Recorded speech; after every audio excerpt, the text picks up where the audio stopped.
Welcome to honest podcast mister Venky కుదుముల.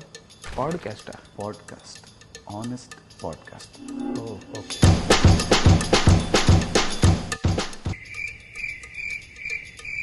Okay. ప్రతి హీరోకి వాళ్ళ డైరెక్టర్స్ని కొన్ని క్వశ్చన్స్ అడగాలంటుంది. సో దాని ఆన్సర్స్ ఇప్పుడు నువ్వు నాకు ఆనెస్ట్గా చెప్పాలి. అసలు ఆనెస్ట్లో నాకంటే ఆనెస్ట్ ఎవరు ఉండరు, అది మీతో. Very good. So shall I start the game? Yes. చాలా ఫైట్లలో హీరో ముందున్న ఫైటర్స్ని కొడుతూ ఉంటే వెనకాల ఫైటర్స్ అలాగే చూస్తూ ఉంటారు. వాళ్ళు వచ్చి ఒకేసారి వస్తే హీరోకి దెబ్బలు తగులుతాయని మేమే ఏడీలను ఒక్కొక్కరుగా పంపమని చెప్తాం. ఆనెస్ట్గా. ఓకే. ఒక షాట్లో హీరో పొద్దున్నే లేవాలి.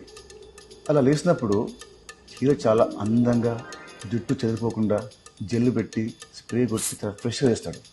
ఎందుకు? మీకు ఈ డౌట్ రాకూడదని నేనైతే హీరో నైటే అలా తయారు చేసి పడుకోబెడతా. పొద్దున్న లేచినప్పుడు అంతే ఫ్రెష్గా ఉంటాడు. ఆనెస్ట్గా. Good answer. Thank you.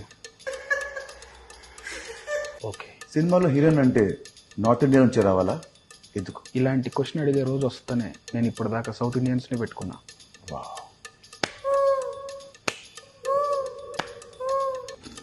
Okay. క్లైమాక్స్లో శుభం కార్డ్ వేయడం ఎందుకు ఆపేసింది? రిలీజ్ అయ్యాక తెలిసేది అది శుభమా అశుభమా అని.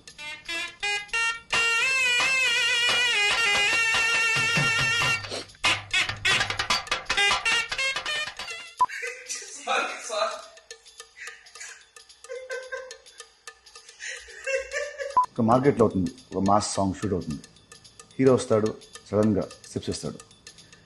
అప్పుడు నెక్స్ట్ మినిట్ నెక్స్ట్ సెకండ్లోనే పక్క నుంచి ఒక కూరగాయలు అమ్మేవాడు ఆర్ పాలు అమ్మేవాడు వచ్చి జాయిన్ అయిపోయి సేమ్ స్టెప్స్ సింక్లో హీరోతో పాటు ఇలా వేస్తారు. అప్పుడప్పుడు సాంగ్లో వాళ్ళు పాడుతుంటారు. అంటే హీరో పాడే సాంగ్ వాళ్ళు ముందే తెలుసా, స్టెప్స్ వాళ్ళు ముందే తెలుసా? ఇలా ఆ కూరగాయలు అమ్మేవాడికి పాలు అమ్మేవాడికి డ్యాన్స్ వచ్చనే విషయం తెలిసే నేను ఆ మార్కెట్లో సాంగ్ షూట్ పెడతా. ఓకే. అసలు ఈ పాడ్కాస్ట్ దేనికోసం? మన రాబిన్ హుడ్ కోసం. మరి సినిమా ఎప్పుడు release? From March 28th, 2025. Yes. Honestly.